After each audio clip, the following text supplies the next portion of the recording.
ਅਮਰੀਕੀ ਸਦਰ Donald Trump ਹੋਰਾਂ ਨੇ ਕਿਹਾ ਕਿ ਉਹਨਾਂ ਨੇ ਭਾਰਤੀ ਵਜ਼ੀਰ ਆਜ਼ਮ ਨਰਿੰਦਰ ਮੋਦੀ ਨਾਲ ਗੱਲ की है और उन्होंने पाकिस्तान के नाल जंग तो गुरेज करने पर जोर दितो है। अमरीकी सदर डोनाल्ड ट्रंप होरां ने यह गल वाशिंगटन का ओवल ऑफिस में दिवाली की एक तकरीब नाल खिताब करता हुए की है। तकरीब में भारतीय निजात बंदा की एक बड़ी तादाद शरीक थी।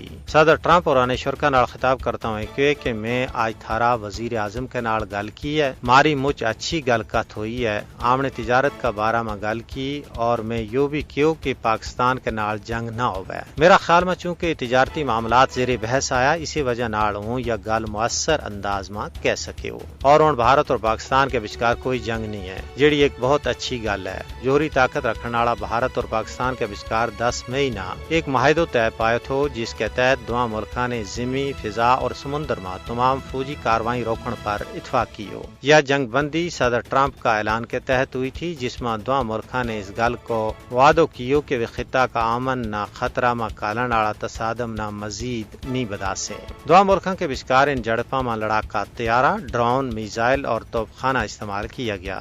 सदर ट्रंप और इस तसादम का खात्मा को क्रेडिट अपना दितो है। ताहम नई दिल्ली ने किसी तीजा फरीक का किरदार तो इनकार करता हुए कहा कि भारत पाकिस्तान के नाल मामलात दो तरफा सतह पर तय करे। सियासी माहिरीन को कहना कि जनूबी एशिया में अमन को क़याम उस वक्त तक मुमकिन नहीं है जब तक मसला कश्मीर न कश्मीरी अवाम के ख्वाहिशात और अक़वाम मुत्तहिदा की करारदादा के मुताबिक हल नहीं किया जातो। अमन का तमाम रास्ता कश्मीर तो हो के गुजरे। कश्मीरिया ने अपनी आज़ादी की बड़ी कीमत अदा की है और कश्मीरी उस वक्त तक जिद्दोजहद जारी रखेंगे जब तक उन्होंने आके खुद इरादियत फराहम नहीं की जातो, जिसको वादो अक़वाम मुत्तहिदा मां भारत ने भी उन्हें के नाल की है।